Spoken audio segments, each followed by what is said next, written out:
We're cutting straight across to Agenda Aaj Tak 2021, where BJP National President JP Nadda is speaking to my colleague Anjana Kashyap. इसमें शामिल है और इसीलिए अध्यक्ष जी mic उठाइए और बताइए कि 5 राज्यों में चुनाव है, बीजेपी अध्यक्ष कितने तैयार हैं? देखिए, हमारे यहाँ सिर्फ बीजेपी का अध्यक्ष ही तैयार नहीं होता, सारी पार्टी तैयार होती है। और हमारी पार्टी पूरी तरीके से चुनाव के लिए ही नहीं, हर समय हर परिस्थिति में तैयार रहती है। और सिर्फ राजनीतिक कारणों से नहीं रहती है, सामाजिक कारणों से भी तैयार रहती है। We are a party which works 24/7 into 365। हम 24 घंटा 7 दिन 365 दिन काम करते हैं और हर परिस्थितियों में पार्टी का विस्तार हो और पार्टी के कार्यकर्ताओं का विकास हो। रीज़न बीइंग कि हमारी पार्टी एक विचार प्रधान पार्टी है, आइडियोलॉजिकल बेस्ड पार्टी है और इसके साथ साथ ये एक समाज में, देश में परिवर्तन के लिए पार्टी है। तो सिर्फ राजनीतिक परिस्थितियों में ही काम नहीं करती है, अन्य परिस्थितियों में भी ये हमेशा काम करती है। अभी कोरोना हुआ तो सारी पार्टियां लुप्त हो गई। No party was seen on the ground, it was only Bharatiya Janata Party and our lakhs of workers were working. तो ये जो परिस्थिति आती है ये भारतीय जनता पार्टी में ही होता है। हमने कहा जैसे हम विचार और विकास कार्यकर्ता का हो, ये तो करते ही हैं, लेकिन चुनाव के दृष्टि से भी अगर हम विपक्ष में हैं तो हम ऑपोजिशन के मुद्दे क्या हो सकते हैं समय समय पर उठाते हैं और राइट फ्रॉम द डे जिस दिन हमको ऑपोजिशन का मैंडेट मिलता है। अगर हम सरकार में हैं तो right from that very day हम इस मैंडेट में हम क्या क्या कर सकते हैं और क्या क्या हमने वायदे किए हैं और इसके लिए हम पार्टी की तरफ से भी मॉनिटर करते हैं और सरकार की मॉनिटरिंग कमेटी की तरफ से भी मैनिफेस्टो के इम्प्लीमेंटेशन के लिए हम वर्कआउट करते हैं। तो एक जिसको कहते हैं कि लगातार सतत प्रक्रिया है जिसमें हम मॉनिटरिंग के प्रोसेस को लेकर के चलते हैं। अब आपने जैसे उत्तर प्रदेश की बात की, तो उत्तर प्रदेश में हम अब चुनाव में नहीं आ रहे हैं। जिस दिन Yogi ji became the chief minister, from that very day small और बिग इंसिडेंट्स, हर एक घटनाओं को सीरियसली लेते हुए उसमें हमको क्या करना है इसको हम करते हुए आ रहे हैं। और आज जब हम चुनाव के दहलीज पर खड़े हैं तो बाकी पार्टियां जागी हैं, हम अपनी यात्रा में बहुत आगे काम में जुटे रहे हैं। आपने विस्तार की बात की तो हमारा संगठन नीचे तक, हमारे half of the activities is over now it is only implementing at the grass root level. तो हम तैयार हैं और हमारी पार्टी तैयार है। क्या स्ट्रैटेजी अलग क्या है? जेपी नड्डा जी के आने से बीजेपी की स्ट्रैटेजी कैसे बदली है? आपका क्या वैल्यू एडिशन है? देखिए, ये थॉट प्रोसेस का फ़र्क है। ये विचार हर एक पार्टी में क्या होता है, अब मैं अध्यक्ष बन गया हूँ इसलिए अब मेरे बनने के बाद मैं ये करूँगा, मैं ये करूँगा, मैं ये करूँगा। वहाँ वन अपमैनशिप बहुत होती है। हम आइडियोलॉजिकल बेस्ड पार्टी हैं। हमारे यहाँ हम सामूहिकता में सोचते हैं, कलेक्टिवली सोचते हैं और हम कंटिन्यूटी में सोचते हैं। इसलिए हमारी पार्टी में मैं कुछ अलग करूँगा इसकी आवश्यकता ही नहीं पड़ती है। हम जो काम पार्टी में था उसको हम और गति दे रहे हैं। I will tell you an example. लोग भूल जाते हैं, राजनाथ सिंह जी ने पार्टी में कहा ईच बूथ 10 यूथ। ये उस समय के लिए एकदम पार्टी के लिए बहुत ही एक नई प्रक्रिया थी।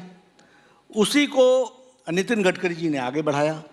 अमित शाह जी ने कहा कि ईच बूथ 20 दलित कार्यकर्ता, 20 women, 20 youth, 20 OBC, 20 economically backward people, हर एक को जोड़ो, ये उन्होंने किया। मैंने उसको हम पेज प्रमुख तक ले गए, हमने उसको बूथ कमेटी तक पहुंचाया। आज 10,40,000 इलेक्टोरल बूथ्स हैं जिसमें से हम अभी 8.5 लाख तक पहुंचे हैं। मुझे इसको 10,40,000 तक पहुंचाना है और ये 8.5 लाख लोगों को हमको एक्टिवली एसोसिएट करना है। तो it is a continuous process और यही हम उत्तर प्रदेश में भी इसी काम को हम और गति के साथ, अगर योगी जी का नेतृत्व है, मोदी जी का आशीर्वाद है, तो नीचे हमारा कार्यकर्ता उसको लेटर और स्पिरिट में अक्षरशः कैसे इंप्लीमेंट कर सकता है, इसके काम को हम कंटिन्यूटी दे रहे हैं। और जो काम अच्छे हुए हैं हमारे यहाँ इशू होगा डेवलपमेंट का। स्ट्रैटेजी की आपने बात की, समाज के सभी वर्गों को जोड़ना, ये हमारा उद्देश्य होगा। This is my strategy. वैसे स्ट्रैटेजी जो होती है वो पर्दे का विषय होता है, पब्लिकली हम डिस्कस नहीं करते हैं, लेकिन बाय एंड लार्ज हमारा जो विचार है, टेक एवरीबडी इनटू कॉन्फिडेंस, सबको साथ लेकर के चलना है, सबके लिए हमने जो काम किया है वो वहाँ तक बताना है। और जैसे कनेक्टिविटी उत्तर प्रदेश में बहुत बड़ा इशू है, वो हम लोगों ने उसको अच्छे तरीके से किया है, उसको जनता तक ले जाना है। अभी तो पूरा मौका मिलेगा सर आपको, यूपी पे गिनाने दूंगी मैं सबको। चलिए, हेल्थ, एजुकेशन, ठीक है, आओगी सर मैं। तो इसलिए मैंने अपने इसलिए स्ट्रैटेजी सवाल पूछा सर, क्योंकि लोग कहते हैं मोदी जी और योगी जी सब तय करते हैं, देखिए अध्यक्ष जी कैसे स्ट्रैटेजी को मतलब बदलते हैं क्या? नहीं, देखिए हमारे यहाँ सामूहिकता में सोचा जाता है।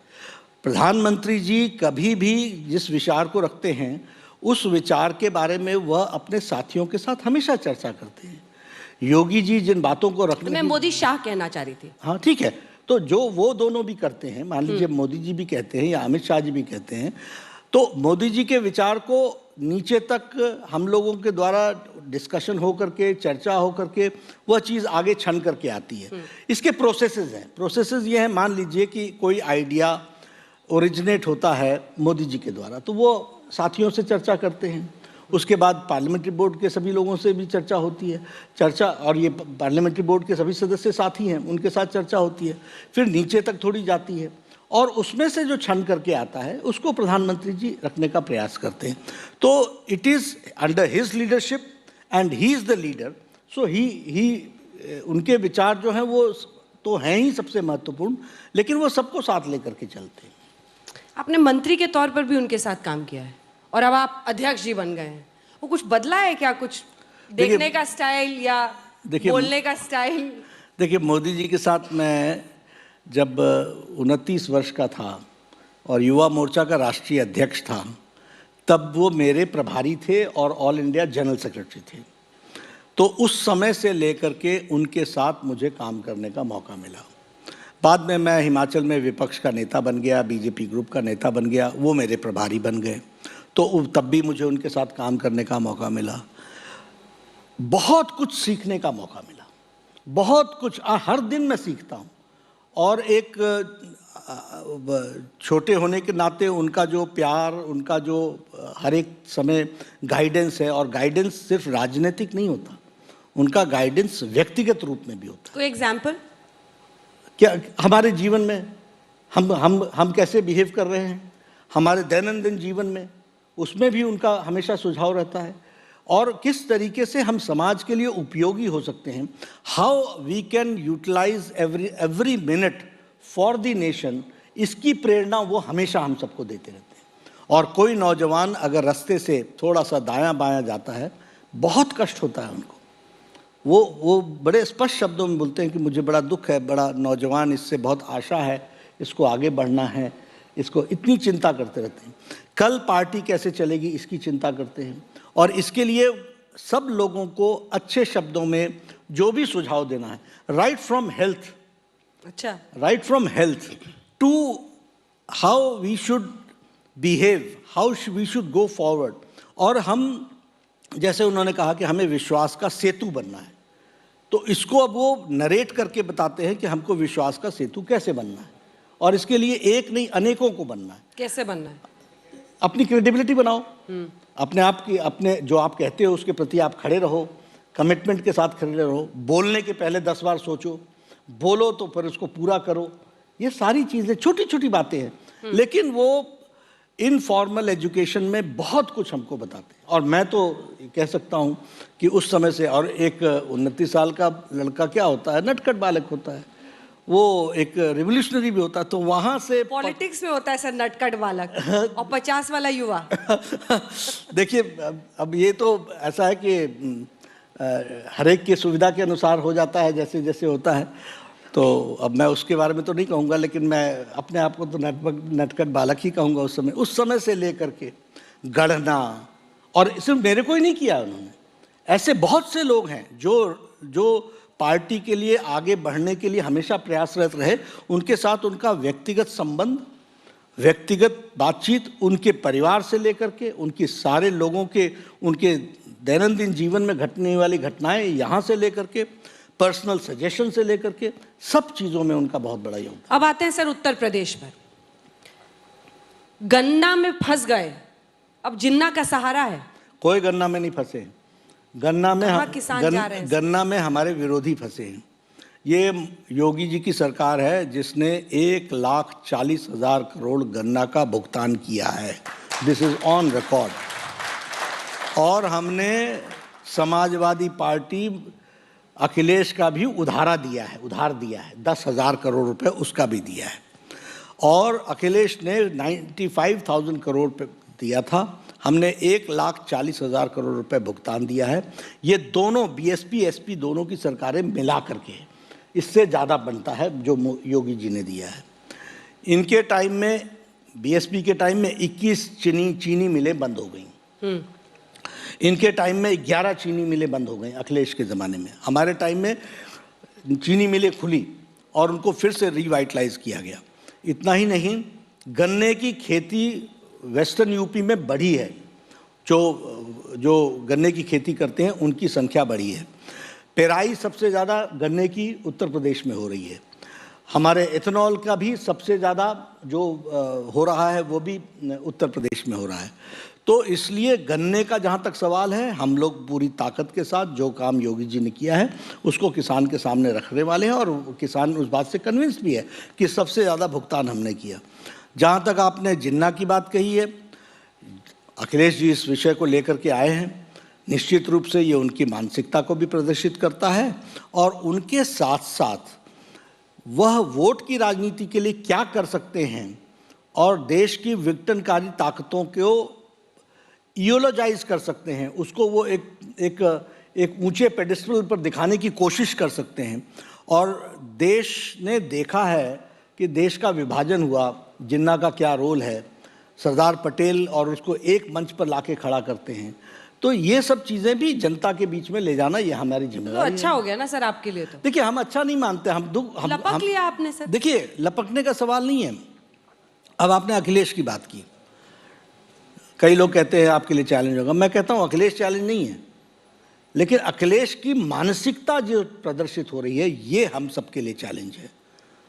कहाँ 567 प्रिंसली स्टेट्स को जोड़ करके इस देश को भारत के लौह पुरुष सरदार पटेल ने स्थापित किया। महात्मा गांधी का आशीर्वाद रहा और उनके साथ जो सदा देश को विभाजित करने के लिए लगा रहा और देश को विभाजित करके छोड़ा, ऐसे जिन्ना को इक्वेट कर देना, ये मानसिकता है जिसको हम चैलेंज करते हैं और ये मानसिकता हमको बताती है। मैं इतना ही कहूँगा, क्योंकि आपने जिन्ना गन्ना और आपने इन सारी बातों को छेड़ा है, कि ये अखिलेश जी का जो चैलेंज आप सब लोग कहते हैं, मैं ये मानता हूँ कि ये जितने भी वंशवाद के प्रोडक्ट हैं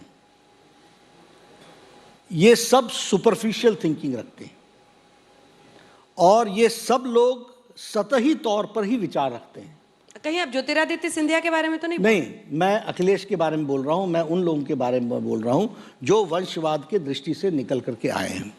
और मैं ये भी कहना चाहता हूँ कि ये लोग सतही तौर पर सोचते हैं, सुपरफिशियल सोचते हैं, वोटों की झड़बड़ी में रहते हैं और वोट आने के लिए क्या कॉम्प्रोमाइज़ किया जा सकता है, चाहे वो नेशनल इंटरेस्ट के साथ कॉम्प्रोमाइज़ हो, तो उसके लिए भी तैयार रहते हैं।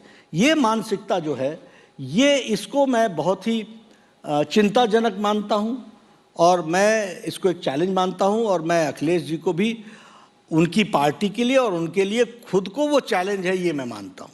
पार्टी के लिए चैलेंज है, अपनी पार्टी तो के लिए। भारी भीड़ आ रही है वो कह रहे हैं सर उनकी रैलियों में। मैं इस पर आऊंगी, लेकिन उससे पहले सर ये देखिए, आप कृषि कानूनों के मामले में ऐसा प्रतीत होता है कि दो धारी तलवार पर आप हैं। एक तरफ विपक्ष कह रहा है कि आप चुनाव से डर गए, आपको लगा आपके एमएलए प्रचार के लिए नहीं जा पा रहे थे, आप डर गए और डर से कि चुनाव में भारी पड़ेगा आपने वापस लिया। और दो धारी इसलिए क्योंकि दूसरी तरफ किसान भी नहीं उठ रहे, तो वापसी भी ली। सिर पहली बार झुकाया मोदी सरकार ने और वो भी लग रहा है खाली चला गया। देखिए, मैं आपको टिकैत जी बॉर्डर से उठ नहीं रहे। देखिए, मैं आपको फिर कहना चाहता हूँ, और मैंने पहली बार भी, जब मैं पीछे भी आया था तब भी मैंने उसकी चर्चा की थी। जहाँ तक फार्म्स लॉज का सवाल है और उससे हम डरने की बात है, तो मैं आपके सामने ऑन रिकॉर्ड लाना चाहता हूँ। एक तो ये फार्मर्स का एजिटेशन कोई ऑल इंडिया एजिटेशन सारे फार्मर्स का नहीं था। This was not the voice of the farmers of the country. This we should remember. ये कुछ एरिया में कुछ विशेष लोगों के द्वारा खड़ा किया गया यह आंदोलन था और यह आंदोलन उनके द्वारा चला और ठीक उन्होंने चलाया भी इसको। लेकिन इस आंदोलन के दौरान 2020 के सितंबर में फार्मर्स बिल आया और वो पास हुआ पार्लियामेंट से। तब से अभी तक 6 राज्यों में चुनाव हुआ। 6 राज्यों में 3 राज्यों में भारतीय जनता पार्टी और गठबंधन की सरकार अच्छी मेजॉरिटी से बनी। हमने बिहार में भी सरकार बनाई, हमने असम में भी सरकार बनाई, हमने पुडुचेरी में भी सरकार बनाई, पहली बार बनाई जहां हमारा कुछ भी नहीं था। अभी राज्यसभा की भी सीट हम वहां से जीत के आए। अब 3 राज्य में हम नहीं आए। एक वेस्ट बंगाल में हम अपनी वोट परसेंटेज को 3% से बढ़ा करके 38% ले गए और 77 सीटें जीती। यहाँ किसान के सारे नेता आए। सुपड़ा तो साफ हुआ कांग्रेस पार्टी का, सुपड़ा साफ हुआ सीपीएम का, ये कहीं दिखने को नहीं मिले। और बीजेपी एक फॉर्मेडेबल ऑपोजिशन के रूप में वहाँ भी खड़ी हुई है। हारे कहाँ हम हारे तमिलनाडु में, वहाँ हम कभी सरकार में थे ही नहीं। हम कभी केरल में सरकार में नहीं थे। तो हम अगर कहते हैं कि किसान बिल का कोई इफेक्ट पड़ता है तो ये इलेक्शन के रिजल्ट्स हैं। 100 बाई इलेक्शंस हुए अंजना जी इस दौरान। 100 बाई इलेक्शंस में 60 elections have been won by Bharatiya Janata party. 60 on record में आपको सारे बाई इलेक्शंस के रिजल्ट है। 60 हम जीत करके आए, यानी हमारा 60% रिजल्ट रहा। लद्दाख से लेकर कर्नाटक तक, गुजरात से लेकर त्रिपुरा तक और अरुणाचल प्रदेश तक सारे लोकल सेल्फ गवर्नमेंट के चुनाव बीजेपी ने हैंड्स डाउन जीता, एक तरफा जीता। त्रिपुरा से लेकर के ऑटोनॉमस हिल काउंसिल सारे चुनाव हमने जीत लिए। हिमाचल प्रदेश मैं बता रहा हूँ उसी में अगर मैं बात करूँ ये हमारे इसका उत्तर प्रदेश का, तो उत्तर प्रदेश का भी हमने जिला परिषद और पंचायत का चुनाव जीता। हमने राजस्थान का भी चुनाव जीता। आपने जहाँ तक हिमाचल प्रदेश की बात कही, हमने एक आइडियोलॉजिकल स्टैंड लिया था कि हम परिवार को टिकट नहीं देंगे। उसके कारण थोड़ा हमको नुकसान हुआ एक जगह पर, और एक जगह पर वीरभद्र जी का जिस तरीके का उनके जाने के बाद एक सिंपैथी लेयर थी, उसका भी असर हुआ। लेकिन ऑन दी होल जब मैं आपको बोलता हूँ तो 100 बाई इलेक्शंस में से हम 60 बाई इलेक्शंस जीत करके आए हैं। और ये इस बात का सूचक है। हरियाणा में भी हम कांग्रेस 3rd नंबर पर रह गई और हम 2nd नंबर पर आ गए। जो सीट चौटाला जी की सीट थी उसकी मैं बात कर रहा हूँ, जहाँ आप किसान आंदोलन को बड़ा अग्रसर बोलते हैं, बहुत अच्छी सी वोट्स हम ले करके आए हैं। तो इसलिए ऑन रिकॉर्ड में लाना चाहता हूँ कि एक तो ये आंदोलन ऑल इंडिया नहीं था और दूसरा इलेक्शंस पर इसका असर नहीं पड़ा। प्रधानमंत्री जी ने मैग्नानिमिटी दिखाते हुए, एक बड़ा दिल दिखाते हुए ये तय किया कि ठीक है, अगर हमारे किसान भाई नहीं मान रहे हैं तो हम इन फार्म लॉज को अपने तरफ से रिपील करते हैं, विड्रॉ करते हैं और इसको हम रिपील कर देंगे। ये एक जिसको कहते हैं कि एक बड़ा जेस्चर दिखाते हुए उन्होंने इस बात को किया।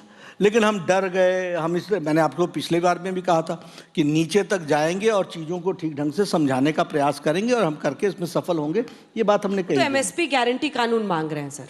हाँ। एमएसपी आप गारंटी कानून, एमएसपी तो तय करते हैं, आप कहते हैं हमने इतना बढ़ाया, यूपीए वाले कहते हैं हमने इतना बढ़ाया था। वो गारंटी मांग रहे हैं, कानूनी गारंटी। आपकी सरकार क्या करेगी, कैसे इसको टैकल कीजिएगा? देखिए, सबसे पहले ये गारंटी की डिमांड उन्होंने या किसी भी तरीके की डिमांड यूपीए सरकार में क्यों नहीं की? First of all you understand कि यही सरकार है जो किसानों के प्रति रिस्पॉन्सिव और सेंसिटिव सरकार है। इस बात को हमको समझना चाहिए। और एक ही नहीं, सारे मैं फिर पिछली बार भी कहा, अभी भी मैं कहता हूँ, किसान नेता सब लोग बोलते हैं, लेकिन जो काम मोदी जी ने किया वो किसी ने नहीं किया। आज तो एमएसपी पर कमेटी बनाने की बात कही है, वो हाई पावर्ड कमेटी बनेगी, स्टेक होल्डर्स के साथ होगी। उसमें जो निर्णय होगा वो उसको हम आगे बढ़ाएंगे और जो उनके डिमांड्स हैं उसको स्टेक होल्डर्स अपनी तरफ से रखेंगे और स्टेक होल्डर्स कमेटी में भी होंगे। लेकिन अगर मैं किसानों के बारे में बात करूं, किसान सम्मान निधि 1,63,000 करोड़ रुपए 10 इंस्टॉलमेंट में, 2-2 हज़ार रुपये का 10 इंस्टॉलमेंट में 10 करोड़ किसान के बैंक के खाते में पहुंचाने का काम मोदी जी ने किया है। ये हमको ध्यान में रखना चाहिए। इसी तरीके से 28 करोड़ किसानों को सॉइल हेल्थ कार्ड पहुंचा दिया गया, डिस्पैच हो गया। इसी तरीके से स्वामित्व योजना के माध्यम से पहली बार बैंक से ये फैसिलिटी मिलेगी कि आप अपने ज़मीन पर और आप अपने मकान पर आप लोन ले सकेगा किसान। इस बात को किया गया। डीएपी में 2400 की बोरी जो थी फर्टिलाइज़र की, वो 1200 में मिल रही है, मतलब एक बोरी मोदी जी की तरफ से मुफ्त मिल रही है।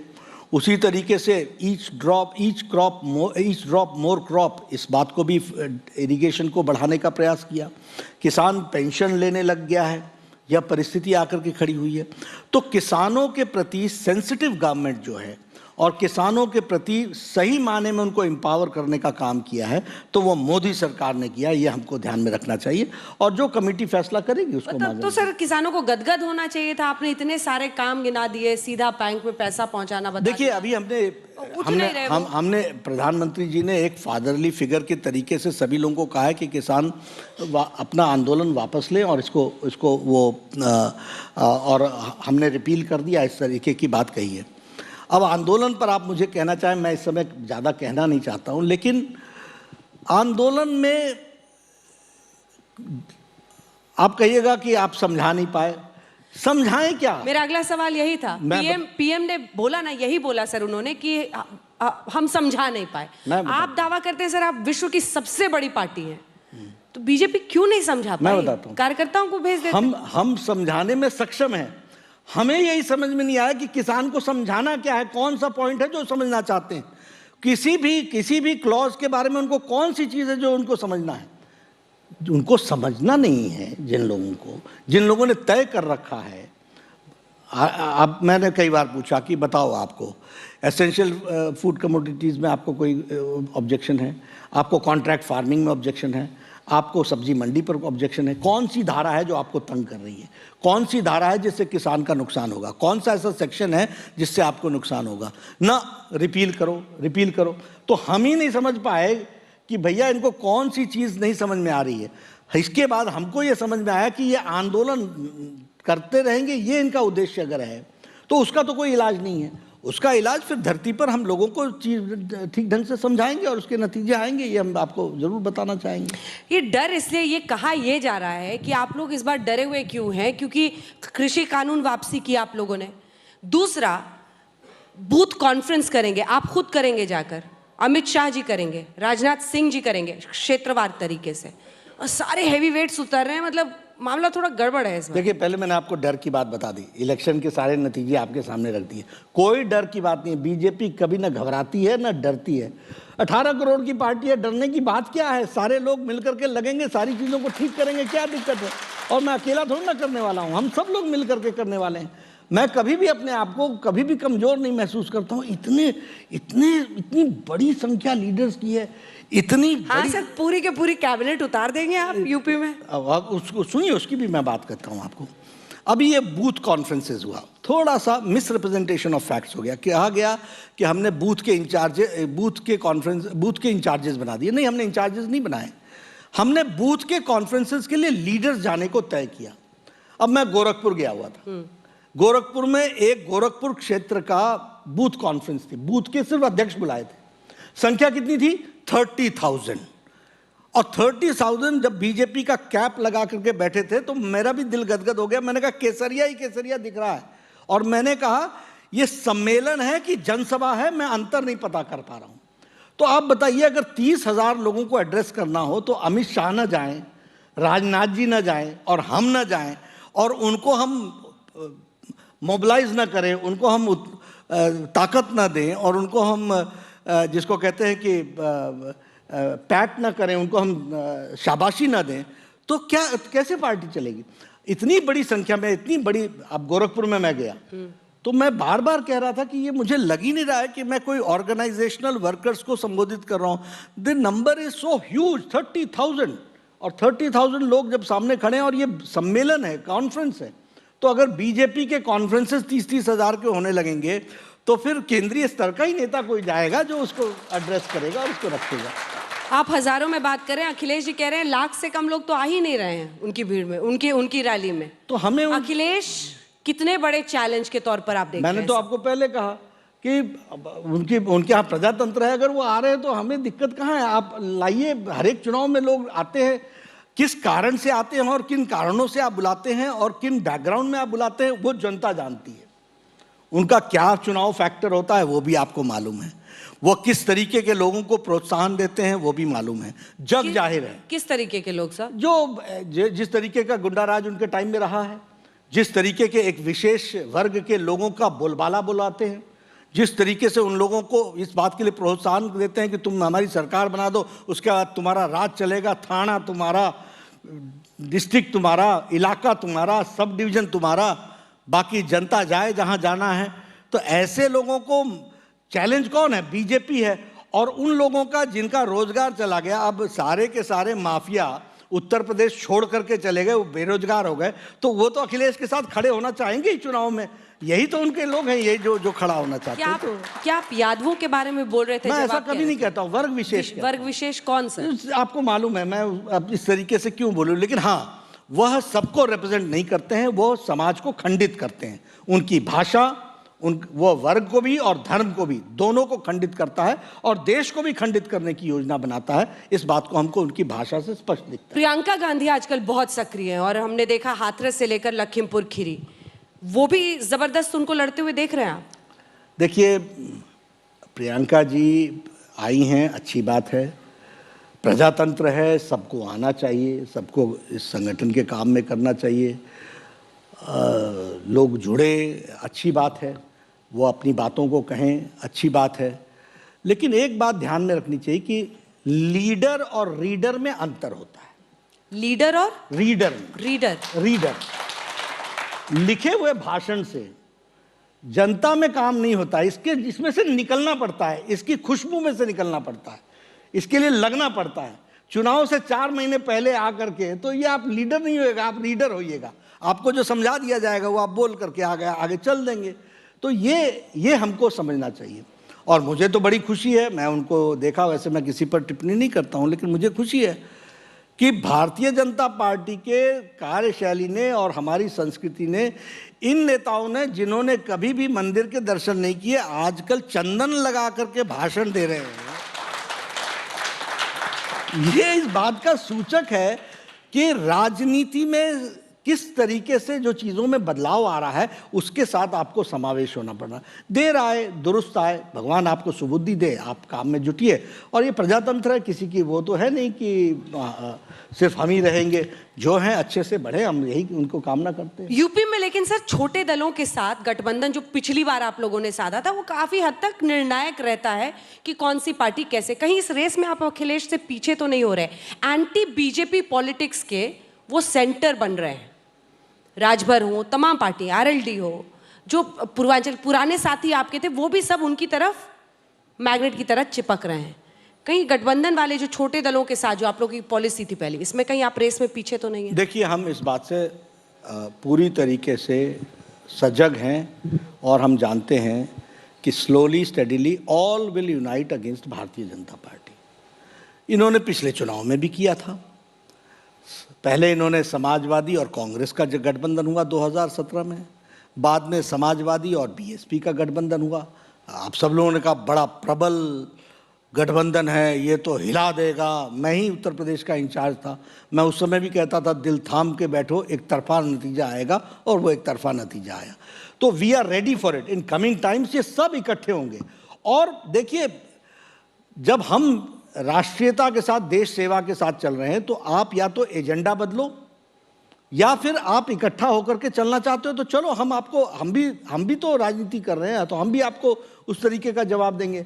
आरएलडी का जहाँ तक सवाल है, मोदी जी के 2014 में आने के बाद, यानी हम जब केंद्र में सरकार में आए, तब से लेकर आज दिन तक हमारा आरएलडी से कोई समझौता नहीं हुआ। पर डोरे डाल रहे थे आप? नहीं, आरएलडी से कभी समझौता नहीं हुआ और उसके साथ साथ उनको चुनाव में हमने हराया है।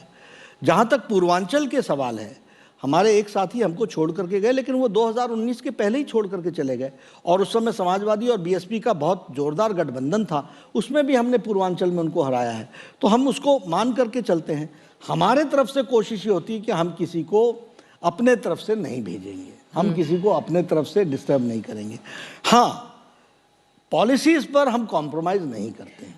तो पॉलिसीज़ पर हम कॉम्प्रोमाइज़ नहीं करते हैं, वो कई बार किसी के लिए दिक्कत की बात हो जाती है, लेकिन हम रिस्पेक्टफुल रहते हैं। हम जो साथी हमारे साथ रहता है हम उसके प्रति हमेशा एक सद्भाव का दृष्टिकोण रखते हैं। कृषि कानून की वापसी के बाद क्या अब रास्ता खुल गया? आर्टिकल 370 वापस रीइंस्टेट कीजिए, सीएए, असदुद्दीन ओवैसी कह रहे हैं कि यूपी में वो शाहीन बाग बना देंगे। वो ठीक है, देखिए ओबीसी एक राजनीतिक दल चलाते हैं और ओबीसी एक विचारधारा को रिप्रेजेंट करते हैं। उस विचारधारा को वो पनपाने के लिए, उसको ताकत देने के लिए इस तरीके की बातचीत करना उनके लिए स्वाभाविक है, लेकिन हमें उसको सीरियसली लेने की ज़रूरत नहीं है। उनका मैं उस पर कमेंट करूं इसकी कोई ज़रूरत नहीं है। वो एक राजनीतिक दल चलाते हैं और उसका उद्देश्य यही है, तो वो इसी तरीके के काम कर रहे हैं। कहते हैं बाकी पार्टियां कि आप लोग पोलराइजेशन का काम उनको आउटसोर्स कर देते हैं। नहीं, बिल्कुल नहीं, हम पोलराइजेशन कभी करते ही नहीं है। हम सबका साथ, सबका विकास, सबका विश्वास, सबका प्रयास।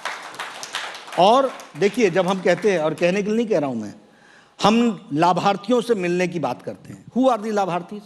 Maximum are people from the minority community, maximum are Dalits, those who may not support us, but we are going and we are approaching them। और आज मेरा विश्वास है पूरी तरीके से, अच्छी तरीके से, और इसीलिए मैंने कहा कि मैं पार्टी में कोई अध्यक्ष बनकर के काम करने नहीं आया हूं, अंतिम समय तक काम करने वाला हूं। और मैं देखने वाला हूं कि सभी लोग भारतीय जनता पार्टी के साथ एक दिन पूरी तरीके से जुड़ेंगे। ये हम करके दिखाएंगे। ये यूपी की आपकी इंटरनल रिपोर्ट क्या कह रही है? इससे पहले कि हम अन्य राज्यों पर जाएं सर, क्या इंटरनल सच वाला बताइएगा। एकदम सच ही बताते हैं, मैं झूठ तो बोलता नहीं हूँ। आप बताइए मैंने कभी झूठ बोला हो? मैं अपने तरफ से तो प्रयास यही रखता हूँ कि जो सच्चाई है 300+ हम जाएंगे। 300+? बिल्कुल, एक तरफा।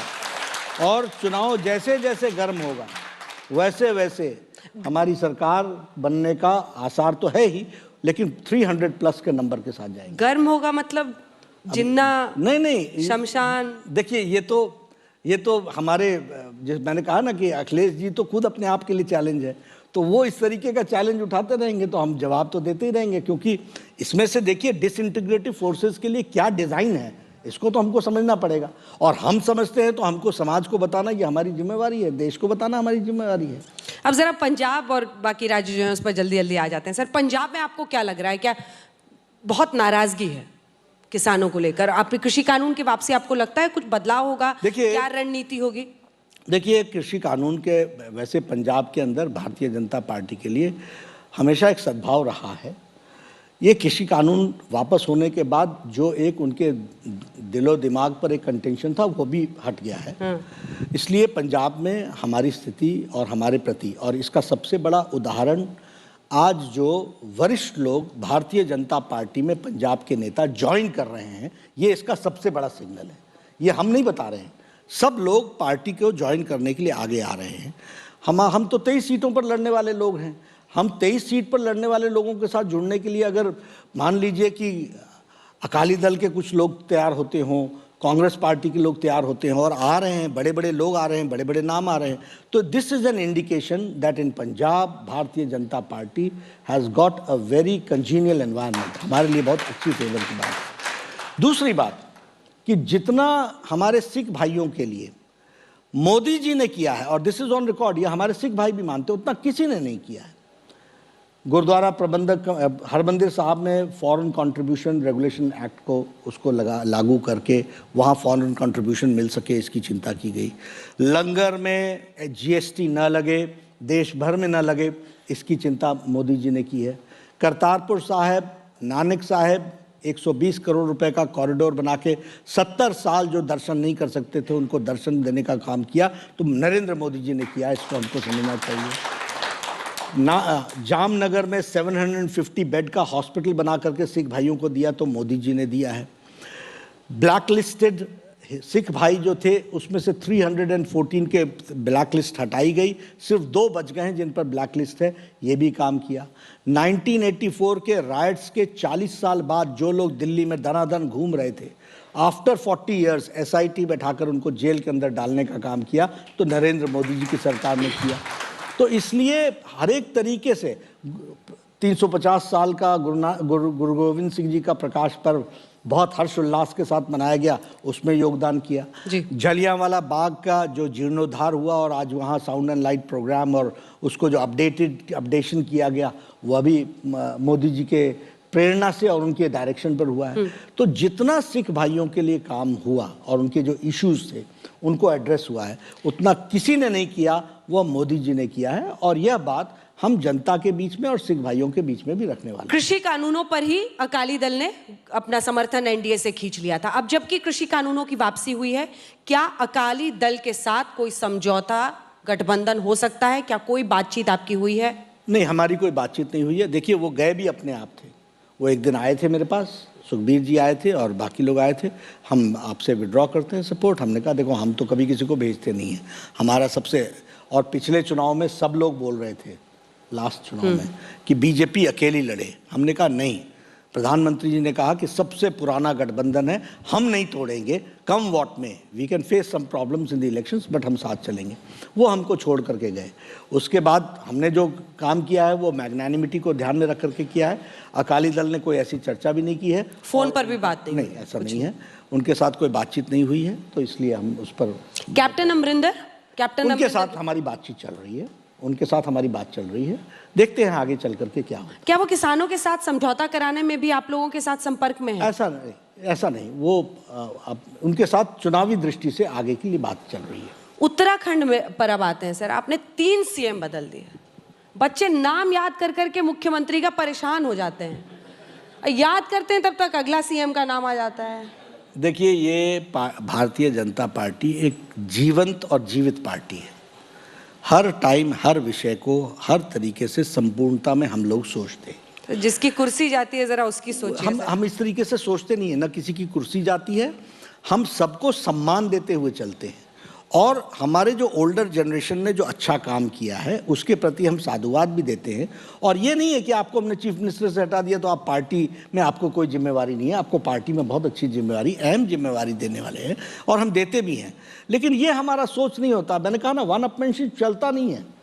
अच्छा, आप ही बताते हैं ना सर बुलाकर कि अब आपका। नहीं, वो तो पार्टी के अध्यक्ष का ही काम होता है। हम बड़े प्यार से उनके साथ हार्ट ब्रेकिंग जॉब है सर। नहीं, हार्ट ब्रेकिंग नहीं, उनको भी हम समझाते हैं। These are all steps which come in political life. One has to take it. और हम समग्रता में सोच करके करते हैं। कोई दुश्मनी से नहीं करते हैं कि तुमको हम हटा रहे। ना ना ना ना, ऐसा नहीं हम कहते हैं। हम कहते हैं सारी बातों को सोचा गया है, सोचने के बाद ऐसा है कि नए लोगों को चांस दिया जाए। और ब्रॉडली ये हमारा प्रिंसिपल है कि हम नए लोगों को चांस देते हैं, और नए लोगों को चांस देने के साथ साथ पुराने लोगों का सहयोग मिले, इसकी हम चिंता करते हैं। तो इसी को ध्यान में रखते हुए और इफेक्टिविटी, लोगों के साथ फीडबैक लेकर के, सब चीज़ों को लेकर के समग्रता में विचार करते हैं। तो परफॉर्मेंस एक वजह है। गुजरात में भी आपने मुख्यमंत्री मैनी फैक्टर्स टुगेदर, और उसमें सबसे बड़ा फैक्टर होता है यंगर जनरेशन को चांस देना। और स्थूल पार्टी नहीं होगी, स्टैग्नेंट नहीं होगी, ये चलायमान पार्टी है। इसमें हर दिन हर परिस्थिति में हम नए तरीके से सोचने की एक्टिविटी। कितने लोगों की धड़कनें अभी तेज हो रही होंगी आपकी ये बातें सुनकर। नहीं, हम देखिए, हर दिन चलायमान ये नाश्ता करके सुबह सुबह सर, जैसे फोन आए कि अध्यक्ष जी ने बुलाया है, खाना ना हजम हो इंसान। नहीं, ऐसा नहीं है। देखिए, क्या होता है कि हमारे यहाँ इस तरीके everybody has, they are performing, और उसमें हम हमेशा ये कहते, जो बात सच्ची भी है, कि हम उनको नई जिम्मेवारियों के साथ जोड़ते हैं। तो उसमें जिस जिम्मेवारी पर हैं उनसे उनको वंचित, उसको छोड़ करके वो नए जिम्मेवारी में जाते हैं। तो कोई धड़कन उड़कन हमारे यहाँ इस तरीके से नहीं होती है। ये हम सब लोग इसी तरीके से लेते हैं। और मैं सबको राजनीति में कहता हूँ कि भाई, जिस दिन बनाया था उस दिन तेरे को पता था कि तुमने बनना है? नहीं मालूम था। जब तुमको ये नहीं मालूम था, तो जब हम तुमको ये कह रहे हैं कि अब अगला जिम्मा तुमको दूसरा मिलने वाला है, तो परम ज्ञान टाइप बातें हो गई कि जो दुनिया में आया है वो एक दिन जाएगा। नहीं, ऐसा नहीं। देखिए सर, सबको अच्छी नींद आए इसलिए बता दीजिए अगली बारी किसकी है, किस पे तलवार लटकी है। मैं बताता हूँ आपको। पहली बात, इस बात को समझिए कि हम सब लोगों को इस बात के लिए प्रेरित करते हैं, you are not for any chair, you are for a mission. And for mission, party decides where you have to stay and you have to go. इसको दिमाग में बार बार भर लो। और मैं इसे और नहीं, एकदम निकालिए सर, अध्यक्ष वाला पूरा इमोशन। मैं सबको बोलता हूं, देखो, तुम्हारे से खुद के बाल नहीं काटे जाएंगे, ये दूसरा ही काटता है। तो इसलिए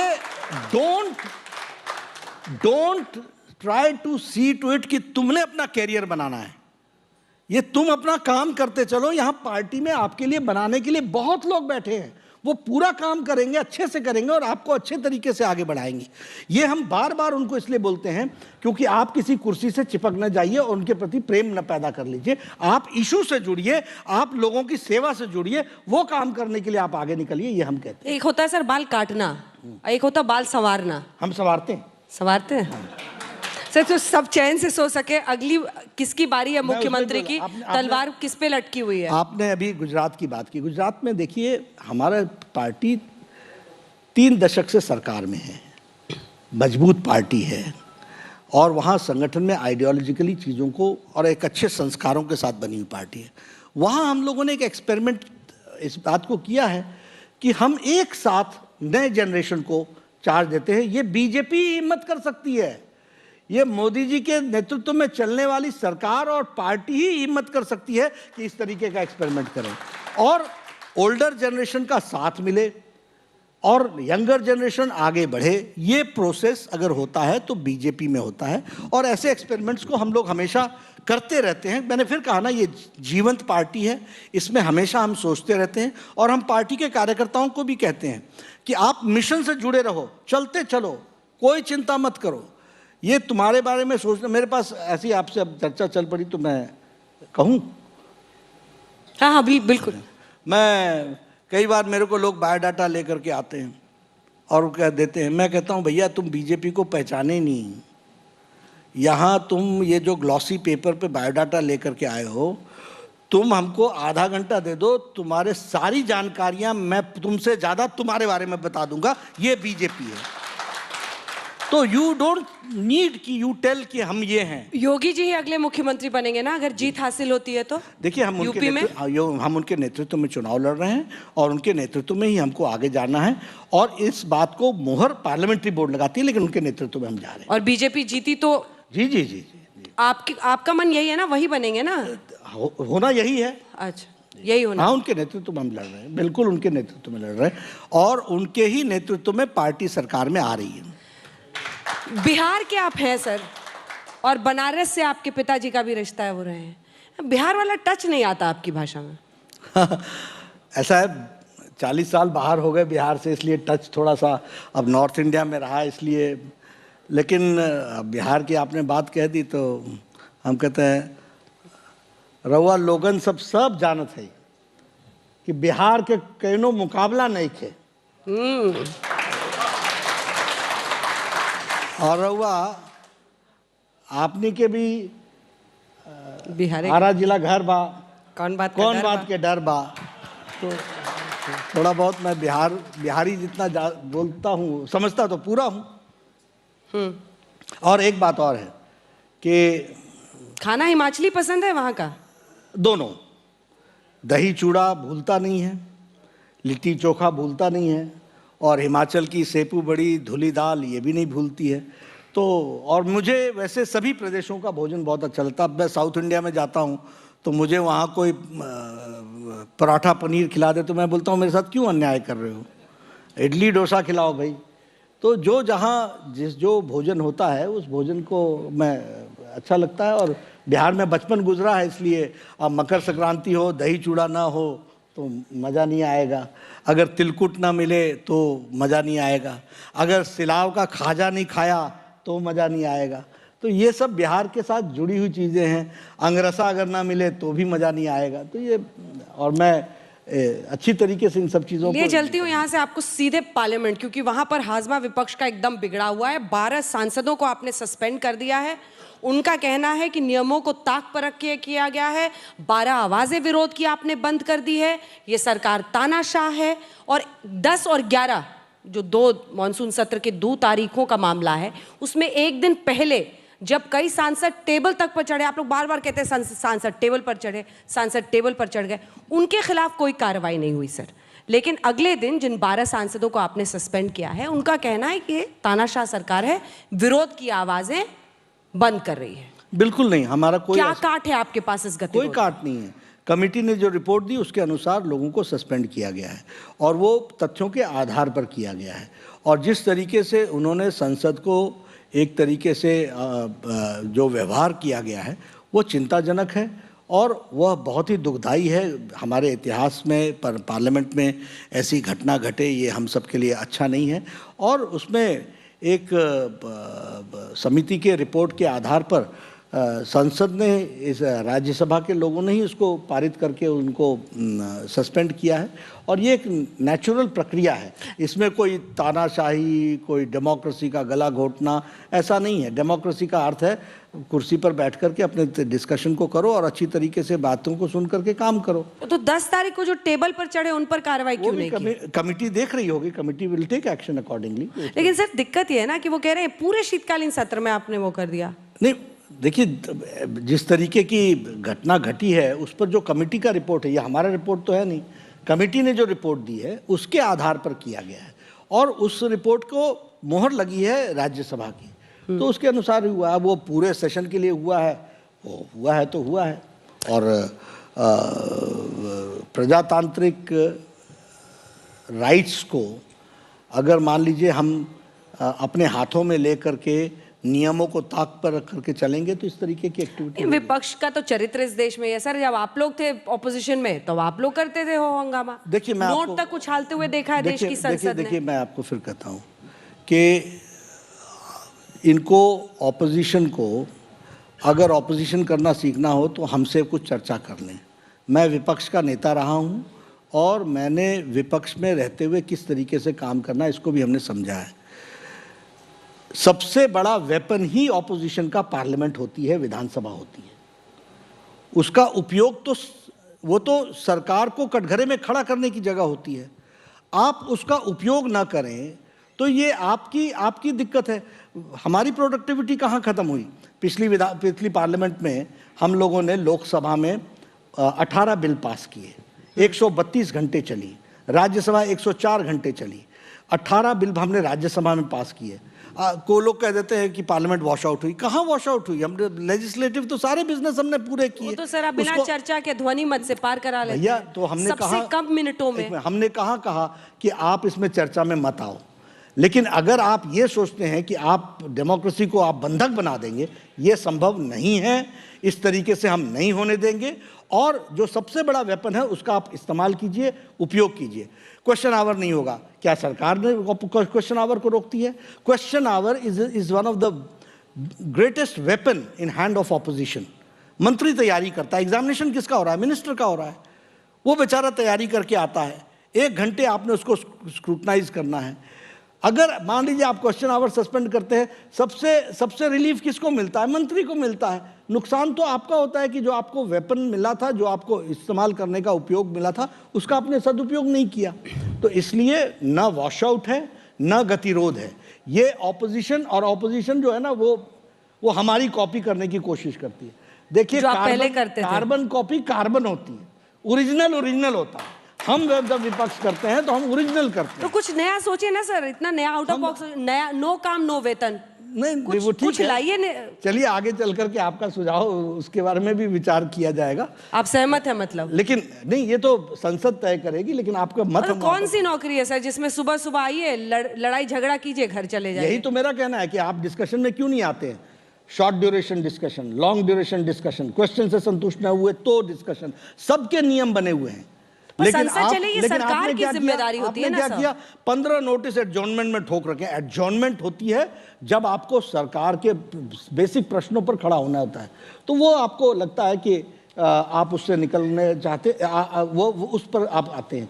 लेकिन आप डिस्कशन करना चाहते हैं तो किसने मना किया? हम तो चाहते हैं कि डिस्कशन हो और हम दूध का दूध पानी का पानी करने के लिए तैयार हैं। और हम ही नहीं, कोई भी सरकार होगी उसको करना पड़ेगा। लेकिन yes, the opposition should know to use the rules in their favor, number 1. Number 2, they should be prepared. इनकी इच्छा क्या होती है? आए, 2 फोटो ऑप अंदर का और 4 फोटो ऑप बाहर का लगाया, दिन पूरा हुआ, चलते बने। तो अगर आपने इस तरीके से ऑपोजिशन करनी है तो भारत की जनता भी देख रही है और निश्चित रूप से जो आपके पास उपयोग करने का आपके पास अधिकार है उससे आप वंचित अपने आप को कर रहे हैं। इसलिए गतिरोध नहीं है, स्व अवरोध है। खुद से आप अपने आप को अवरोध कर रहे हैं। तो बिल तो आप लोग पास करा ही लेंगे ऐसे? वो तो होना ही है। कृषि बिल भी ध्वनि मत से लाए, देखिए, ध्वनि मत से ले गए। निश्चित रूप से होना, क्यों हमने आपको मौका दिया। सरकार की जिम्मेदारी होती है ना सब। पार्लियामेंट में अगर डिबेट होना, चर्चा नहीं होगी तो कहाँ देखिए, होगी? बिजनेस एडवाइजरी कमेटी में डिस्कशन हो गई, चर्चा हो गई और कहा हम इसमें पार्टिसिपेट करेंगे। कमरे में चर्चा हुई, बाहर आए, बोले हमें फ़ोन आया। कहाँ से आया? विदेश से आया, अपने यहाँ हैं भी नहीं, और चर्चा नहीं होगी और हमको फॉलो कराने को बोलते हो। ऐसा अगर विपक्ष हो तो हम क्या करेंगे? हमें तो आपने कहा बिजनेस एडवाइजरी कमेटी में, you had put an hour and a half for this discussion, 4 hours you had decided for discussion. You are not even ready to discuss for a minute. हम क्या करें? तो ऐसे तो देश नहीं चलता है। तो सर, ऑपोजिशन में भी ममता बनर्जी बहुत सक्रिय हो गई हैं और खास तौर पर पश्चिम बंगाल में बीजेपी को हराने के बाद उनको लगता है कि मोदी, अमित शाह, जेपी नड्डा, इनके काट जो है मेरे पास है। अच्छा उनके है, पास मंत्र है। अच्छा है प्रजातंत्र में। वो तो कांग्रेस को छोड़कर एक वैकल्पिक जो विपक्ष है उसको एकजुट कर रही है, शरद पवार जो क्षेत्रीय दल है उसके साथ। ये मुश्किल बन सकता है। देखिए, हम ये प्रजातंत्र है, उनका पूरा अधिकार है, वो करें। भारतीय जनता पार्टी, मैंने कहा, जीवंत पार्टी है। Every minute, every second we are fighting with the circumstances. कोई भी लीडर आएगा उसके साथ हम लड़ने के लिए तैयार हैं, उसमें कोई दिक्कत की बात नहीं है। अभी त्रिपुरा में नतीजे आए हैं सामने, उन्होंने उस नतीजों ने बहुत कुछ स्पष्ट किया है, तो ऐसा नहीं है, उनको भी ध्यान में आएगा। अभी गोवा में गए हैं, वहाँ भी ध्यान में आएगा। होता है सब, लेकिन हम किसको रोकना थोड़ा ना चाहेंगे। आइए, जरूर आइए, आप भी लड़िए। और ऐसा होता है कि अगर कोई रीजनल मैच जीत ले तो सोचे कि अब हम नेशनल में पहुंच जाएंगे। ठीक है, अच्छी बात है, सोच अच्छी है, आगे चलेंगे, देखेंगे क्या। एक दो सवाल ले लेते हैं। जी सर। जी, अशोक जी पूछे। नड्डा साहब, अशोक जी का तो हमारे साथ विशेष प्रेम है।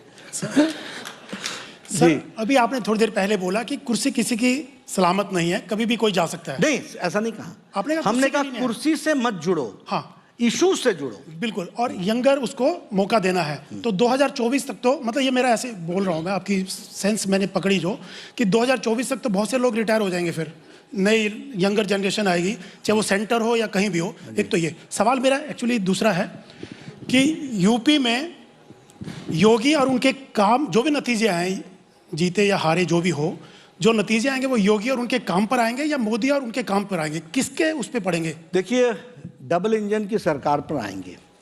प्रधानमंत्री जी का जो आशीर्वाद उत्तर प्रदेश और उत्तराखंड और गोवा और पंजाब और सभी स्टेट्स को मिला है, वह एक बहुत बड़ा आशीर्वाद है जो डबल इंजन की सरकार में काम करता है।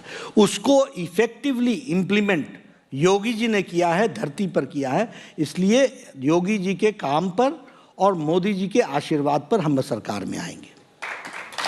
योगी जी के काम पर और मोदी जी के आशीर्वाद पर।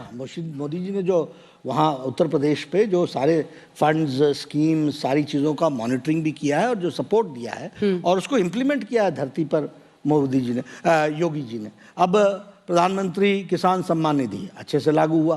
प्रधानमंत्री ये जो लेबरर्स की अनएम्प्लॉयमेंट की थी अच्छे से लागू की है। अभी ये जो नेशनल हाईवेज बने उसको अच्छे से लागू किया है। उसी तरीके से गोरखपुर में एम्स बन रहा है, किस स्पीड पर बन रहा है, बन करके तैयार हो गया। ओपीडी चालू हो गई है, 1 महीने के अंदर आईपीडी भी चालू हो जाएगी, एम्स का उद्घाटन हो जाएगा। तो आशीर्वाद तो मोदी जी का रहा, लेकिन उसको अक्षरशः इम्प्लीमेंट करने का काम योगी जी ने किया। एक सवाल हाँ, चित्रा पूछे। नड्डा जी, आपसे मेरा सवाल है, आपने डबल इंजन की सरकार का जिक्र किया। डबल इंजन की सरकार तो बिहार में भी है। 2005 से नीतीश कुमार लगातार मुख्यमंत्री हैं, बीच के 6 महीने को छोड़ दें। क्या वजह है कि गरीबी के सूचकांक में वो सबसे ऊपर राज्य खड़ा है? कहाँ पर कमी रह गई कि केंद्र की जो योजनाएं आप जैसा कि जिक्र कर रहे हैं उत्तर प्रदेश में योगी जी ने लागू कर दिया, वो चीज़ें बिहार में उस तरह से क्यों नज़र नहीं आती हैं? देखिए, मैंने ये सूचकांक तो देखे नहीं हैं, लेकिन एक बात मैं ज़रूर बिहार के बारे में भी कहूँगा कि बिहार ने लालू रिजीम और उसके बाद नीतीश कुमार के रिजीम में ज़मीन आसमान का अंतर देखा है। बिहार इस परिस्थिति में आकर के खड़ा हुआ था कि वहाँ से उसको उठने में भी बहुत टाइम लगा है और पूरी पॉलिटिकल सपोर्ट के बाद लगा है। आप सब लोग बिहार को जानते हैं, अंजना जी बहुत परिचित हैं। जब यूनाइटेड बिहार था तब उस समय आप वहाँ पढ़े लिखे और वहाँ से आगे बढ़े। नॉर्थ बिहार से साउथ बिहार से नॉर्थ बिहार जाने का मतलब होता था गया गया दिन गया हफ्ता गया। अभी बाढ़ है, इस रास्ता को पकड़ो, वाया बरौनी जाओ, यह करो वह करो। आज north Bihar south Bihar it is a matter of hours. उसी तरीके से एजुकेशन में लीजिए 1000 करोड़ हैव बीन स्पेंट। ये एजुकेशन समाप्ति के ऊपर आ गया था, उसको रिवाइटलाइज करने का। और मैंने पहले भी कहा है, मेरे से श्वेता जी ने एक दिन पूछा था तो मैंने कहा था कि education and health take more than 10 years to rekindle it. अब फिर से खड़े होने में टाइम लगता है, ये 2 दिन में नहीं होता है, जाता भी 2-3 सालों में है और फिर से डेवलप होने में 10 साल लगते हैं। स्टाफ, एजुकेशन, फैकल्टी का लेवल, हेल्थ में डॉक्टर्स का अपॉइंटमेंट, उनकी फैकल्टी को सीनियरिटी के साथ आगे बढ़ाना, इक्विपमेंट को लाना, इन सब चीज़ों को मैच कराते हुए अच्छा टाइम लगता है। लेकिन बिहार स्टिल जो जहाँ था वहाँ से बहुत तीव्र गति से आगे आया है। हाँ, परिस्थिति बिहार की ऐसी खड़ी हुई है कि अभी उसको डेवलप होने में टाइम लग रहा है, इसमें कोई दो राय नहीं है, लेकिन it is in the right direction. छोड़िए अध्यक्ष जी इधर उधर की बातें, ये बताइए कि बीजेपी का अपना मुख्यमंत्री चेहरा कब होगा बिहार का? आप लोग तो हर स्टेट में बड़ा भाई के रोल में रहते हैं ना। देखिए, मैं सिर्फ इतना ही कहना चाहूँगा कि भारतीय जनता पार्टी अपना विस्तार और विकास सदा करती रहती है और जो हमारे एनडीए के साथी हैं उनके साथ सामंजस्य करके हम आगे बढ़ते हैं। इसलिए किसी को ओवरटेक करना, किसी को नीचे दिखाना, अब हमारी एमएलए की संख्या ज़्यादा थी, आपने मेरे से उस समय भी पूछा, मैं यही बोल तब रही भी हूँ आप ना, बिहार में तीसरे नंबर की पार्टी का आपने मुख्यमंत्री बनाया हुआ हाँ है। ठीक है, हम एनडीए के स्पिरिट को फॉलो कर रहे हैं और उस एनडीए के लार्जर इंटरेस्ट को ध्यान में रख करके हम काम में जुटे हैं। इसलिए मैंने कहा कुर्सी हमारा लक्ष्य नहीं है, बिहार की तस्वीर बदले ये हमारा लक्ष्य है। कुर्सी आपका लक्ष्य नहीं है? कुर्सी माध्यम है, it is a medium of change, लेकिन हम उसी को लेकर के अपना टारगेट लेकर के चले ऐसा नहीं है। लार्जर इंटरेस्ट में, एनडीए के इंटरेस्ट में हम सब लोग काम करें। 5 राज्य में से कितना जीतेंगे? यूपी का आपने कह दिया है, देखिए, हमने रिकॉर्ड करके रख लिया 300 प्लस सीटें। इलेक्शन के बाद इंटरव्यू आपने मिलेगा। बिहार में भी मुझे रिकॉर्ड किया था। मैं एक ही बात कहना चाहूँगा, हम जहाँ सरकार में हैं वहाँ हम सरकार बना रहे हैं। गोवा, उत्तराखंड, उत्तर प्रदेश, मणिपुर और पंजाब में बहुत अच्छा वातावरण बन रहा है, दिन प्रतिदिन वातावरण अच्छा हो रहा है, उसको हम आगे बढ़ाएंगे। 5 राज्यों में से कितनी मिलेंगे? बस से आखिर 4 तो हम आ ही रहे हैं और 5वें में हमारा वातावरण अच्छा बन रहा है, हम जरूर आगे बढ़ेंगे। चलिए, जैसे खत्म हो बस उसके बाद चुनाव के बाद फिर से आपसे इंटरव्यू करेंगे। बिल्कुल। बहुत बहुत धन्यवाद आपका जेपी नड्डा जी, आज तक एजेंडा के इस मंच पर आने के लिए, इस गाला सेशन का। आप सबका बहुत बहुत धन्यवाद।